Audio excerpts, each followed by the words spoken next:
I'm here with Thrice. How you doing? Pretty good. Yeah, we're doing great. Thanks for having us. No problem. So last night it was a big deal for you back in the UK after, was it 4 years? Yeah, well, we did the Heavy Fest last year, but we hadn't done like a proper headlining show in probably 5 years, maybe. Sounds about right. We took a couple years off and kind of reset. It was super good for us, and came back, did some festivals last year, and now put out a new record. To be everywhere is to be nowhere, and been touring on that. Before you stepped on stage last night, did you have to take a moment and go, this is quite a big deal, we're back in London, or were you just like taking it in your stride? Did it feel kind of natural to be back on that stage? To be honest, more natural, I would think. I don't know. I try not to think about things too much, me personally at least, because if I were to kind of get in the headspace of thinking about it and really analyzing what's actually happening, I think I would get nervous. Which a little bit of nervous energy I think is good, but you don't want to overthink things. Yeah, I mean, I think generally we played enough shows to where it's you kind of have like your rhythm that you do, and we're all hanging out backstage and feel comfortable, and it's I think especially when it's there's a big giant room of people that are really stoked to see the show. Like it's more exciting than it is nerve-wracking usually. Do you find the newer songs you can play on autopilot now, or are you still thinking, I've got to work out where my fingers go, where everything happens? Or... Certainly less autopilot than the old Yeah. stuff. Yeah, But they're getting in the groove. The first show we played after the record was probably the biggest show we've ever done. It was like over 5,000 people in. That we've done on our own. On our own in LA, and it was like the first show of the tour, and we hadn't played any show in like a while. So it was all these things come together. Home show, all our trying to take care of our family and friends, and that was more nerve-wracking, especially because we hadn't played those new songs live. So you don't know how you're moving to them yet. You just kind of got to go for it. But yeah, they're getting in the groove now. Now, when you decided to, come back after your hiatus, obviously you guys were chuffed, you were ready. But how do your loved ones and your friends react? Are they like, oh no, they're going again? Or are they like, okay, we see that you're ready, it's the time, and fully support you on that? I'd say for the most part, everybody's real supportive. I mean, it's hard being away from family, and it's not easy for our wives and our kids, but at the same time, they're obviously excited for us and excited that this is happening again.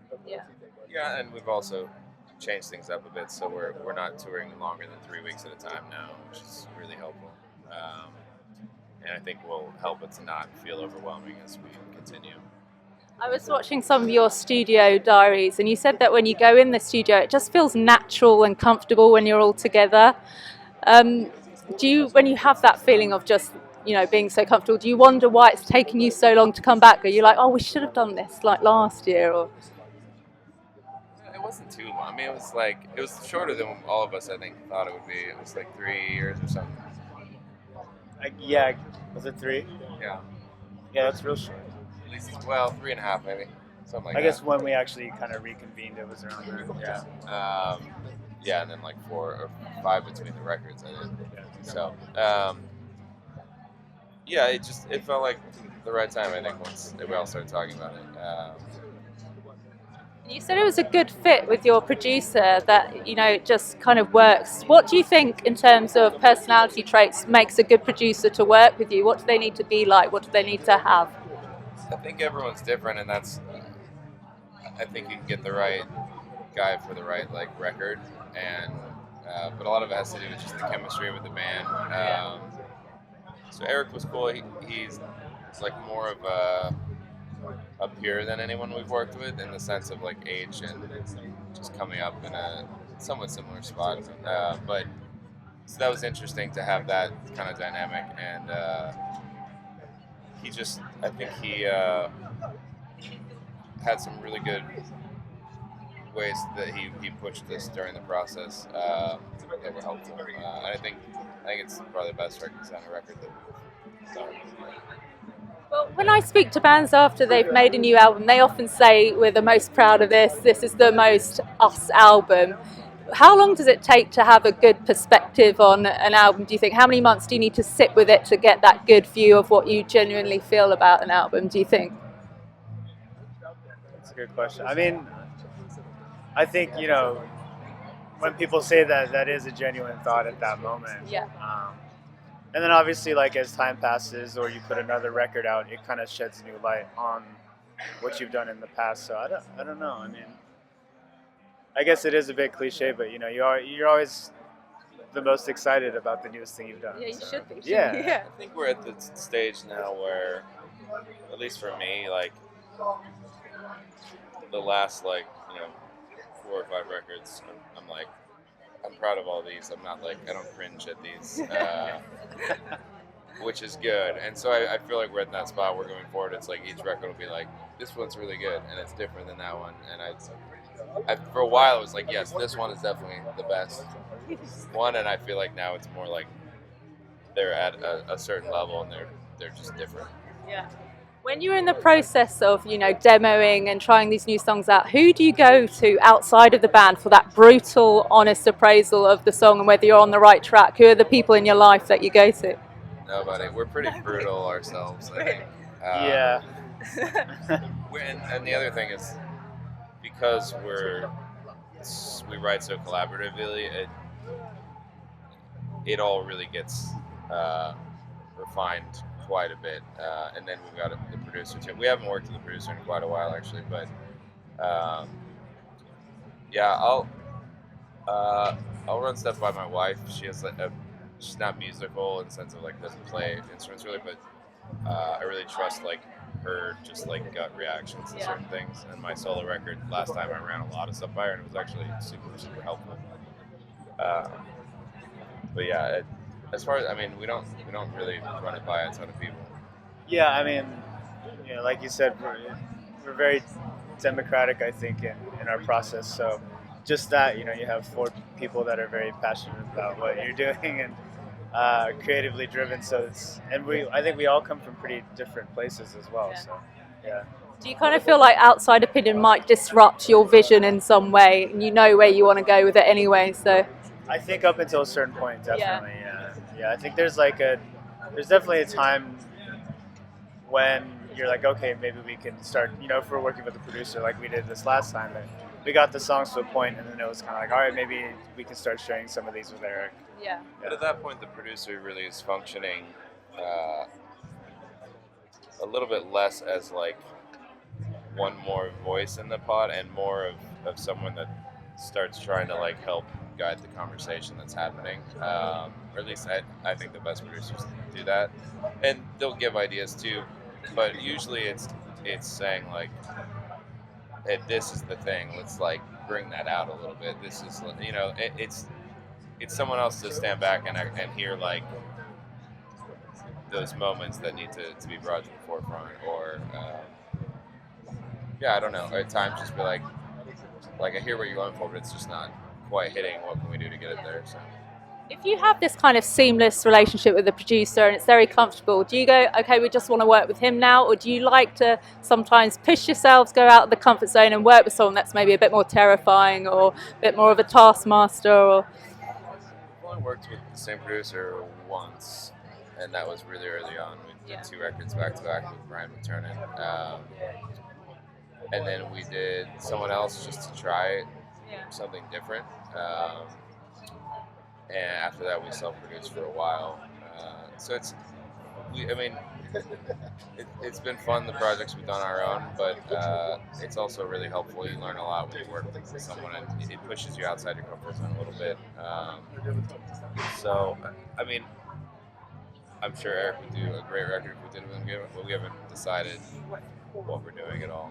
you've got this to deal with first, haven't you? Yeah, and I think it's one of those things where as you're writing and the record's kind of coming along, then maybe that's, you can start to have a conversation about it then, but I don't think we're really even thinking about it yet. So. It's too much to do with this, haven't you? Because you can be like, that was great, and then you're also like, would it be great, it's great because we hadn't known Eric, and he it's helpful in these ways. Like, and you wonder, is there someone else that would be really good? When your album came out, I was following Twitter and my feed was just full of Thrice tweets and it was unanimously positive. Were you that day just refreshing the feed, or do you try and stay away and just wait for, management and PRs to feedback the overall, news and response? I was definitely checking it out. It was really exciting. It was just like, man, this is cool. Yeah. People seem to be really, really digging this. Yeah. So, I mean, I think, you don't want to, it's easy to get like, you'll see like the one crappy comment out of Always. like 1,000 and you're like, it's just like, you can't be going there to like, because we already know, like, we're proud of this, it's good, but it's more just, it's exciting to see that like the people who've been around with the band, and actually exciting to see a lot of new people hearing about it. Do you find in that gap between wrapping the album and getting it out there, is that a really like frustrating and very slow time? Are you just like, we need to get it out, we need to know how it's going to be received? Do you get anxious during that time? It used to be slower. I feel like the turnaround time is quicker now. No? Maybe I'm just used to it then. Yeah, I think you get a bit used to it now. I mean, it's actually kind of nice because you get a little bit of downtime, because recording a record is such an intense process that it would be kind of gnarly if it was like you finished the record and then all of a sudden you're out in the world and you're touring and the record's out there. So it's nice.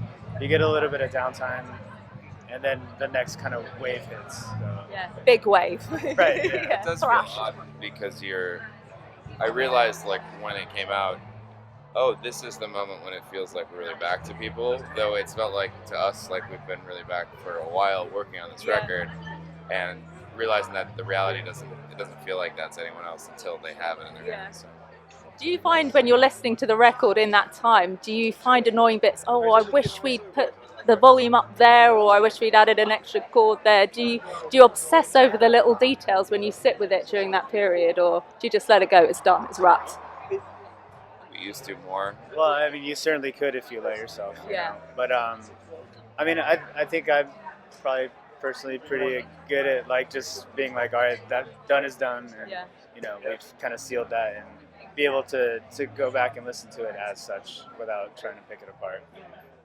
You used a lot of apps and Logic and Dropbox for this one, so is that something you would do again, or was it such a difficult process doing it that way that you'd be like, anything to avoid that again? We had to do it that way, and we'll have to do it that way again, just because Ed's moving now. Teppei is back in Southern California, but Ed's moving to Northern California. No, it was actually really helpful, and just a bit of organizing the way that we shared the files, and I think it'll be a bit easier now. Ed's a little closer than Washington, but I think the process of working in like periods where we're jamming stuff for a week and then we have some time to work on ourselves was actually really helpful. So I think I'm glad that we learned how to do it with this record, because it seems like it's going to continue in some form that way. Yeah. Now, as a band, do you have any things that are left on your, like the band bucket list? We now want to achieve these things, because you've done more than a lot of bands are able to do in their career. But does that mean you just continue to have even bigger goals, more like out there things to do? We're not like super goal oriented. No. More just no, in the sense that we're driven to make music, and so we make a record, we tour on it so we can, eat, and then we are excited to make more music. Yeah. And so when cool things happen, you're excited, and you can never really predict a lot of that stuff. So. Do you, in general, are you people that just kind of go with the flow and see where things you don't like to plan too rigidly, anything, or? I'm certainly that way. Yeah. I think you're a little more of a planner, for sure. But I mean, yeah, I'd say in general, I mean, like you were saying, we've never really had agendas. Yeah. And I think that's part of, it's a pretty rudimentary part of who we are as a band. And so, yeah, like you said, we just kind of do it and hope for the best and are thankful for everything that we have. So. Do other people in your life, like your labels or your management or whatever, go, can we have a bit more of a plan because it'd be easier for us? Do they ever try and push you to be a bit more regimented? I mean, it's not like you have to have a sense of what's happening, and as a band, things get planned really far in advance, because you have to plan like tours like 8 months out, and so pretty early on you get used to thinking about the next 2 years as your life. So we're in some kind of schedule of that. It's more just we don't, we're not like, okay, we have to get X amount of whatever. It's just next step, sell out the Staples Center or whatever. Yeah. Yeah. So with this record, Black Honey's been doing well on some radio stuff, and so it's like, okay, how can we help that do that? But it's like we couldn't have anticipated that, and we're not super focused on trying to. And we had that song, we had absolutely no idea that would be chosen for the Signal at all. Yeah, we were pretty surprised. But Oh, really? yeah. Are you surprised as in we don't think it should have been? No, or? we really liked that song. We just didn't imagine that it was the single song. Yeah. Do you usually get an instinct about a song going, that is definitely the first single? Not at all. We don't know. Yeah, it's impossible to. I don't think even people that are supposed to know actually know. Do you think it's guesswork half the so, time? yeah. Or what would make a good video to go with it? I think it's a lot of just gut feelings, but that's not always the most accurate. So Yeah. I don't understand the music industry at all. Don't think any of us do. Exactly. It's a mystery. Yeah. Now, I was watching a lot of interviews before this, and I heard Radiohead mentioned a lot of times, but are there any other bands that continually inspire you or make you want to work harder as a band or try different things? As far as current bands, I love Arcade Fire, The National. Those are kind of big staples for me. I think Radiohead always comes up because it's one of the bands that we are all most united about loving. We all kind of have our own things that we like. We all really love that band as a band, and we respect just their career, the way that they've. I think because it's a similar thing to what we try to do. It seems like they're focused on the music, and all the other stuff is a bit secondary. And they've done really well with that, so we're always hopeful that we can do that well, doing the same thing. When you admire an artist or a band, do you try and attempt to reach out to them in any way, tweet them or go through management, say, can you put in a word about meeting them or working together, or do you try and play it a bit cool? We're pretty mellow and private people, and so I think we're pretty hesitant to invade others' privacy. Yeah, I mean, I don't. Yeah, I mean, I don't even know what I would do if I were to meet, Radiohead or whatever. Yeah, I mean, I've actually never even thought about trying to meet them or anything. No, I mean, I think it's for us. It'd be like, well, that was cool. We got to meet Radiohead. Yeah, but it's not. I don't have a life goal to do it. I always worry, what would be the opening gambit? I mean, how would you start a conversation with someone like Thom Yorke? I mean, what would you say that wouldn't sound really lame? There's also that whole, it's an adage, don't never meet your heroes or whatever, exactly. right? Yeah. I don't know. I mean, I think we're pretty mellow people, and we kind of understand that any kind of celebrity or anything they're just people. So it's just a person. It's not the biggest deal, really. Someone that makes good music. Yeah.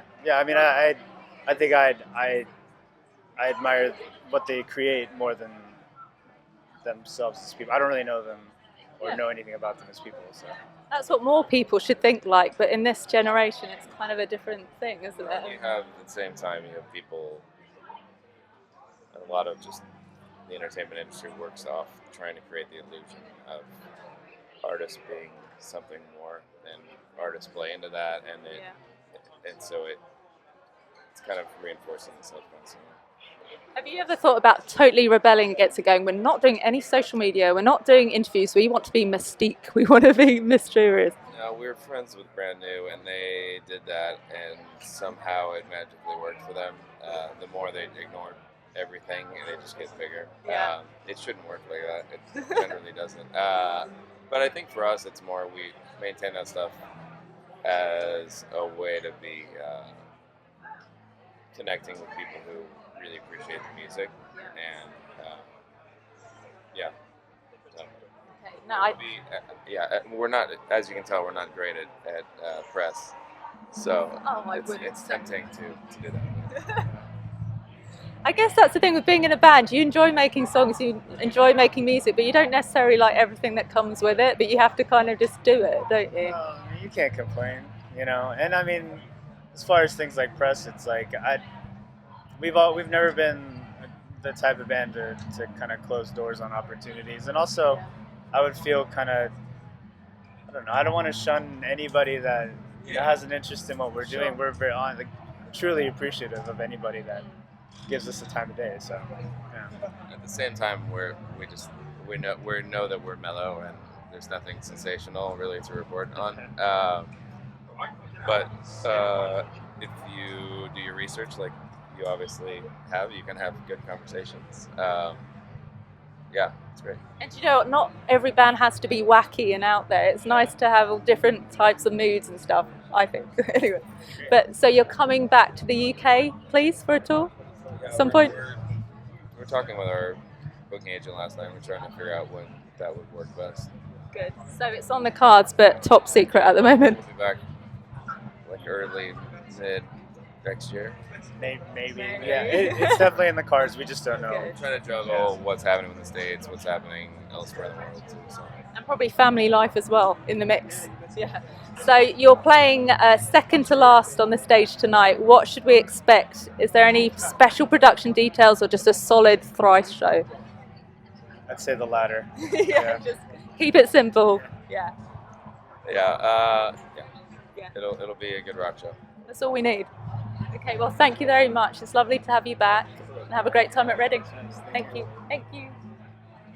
Thanks very much. Thanks so much. Thank you.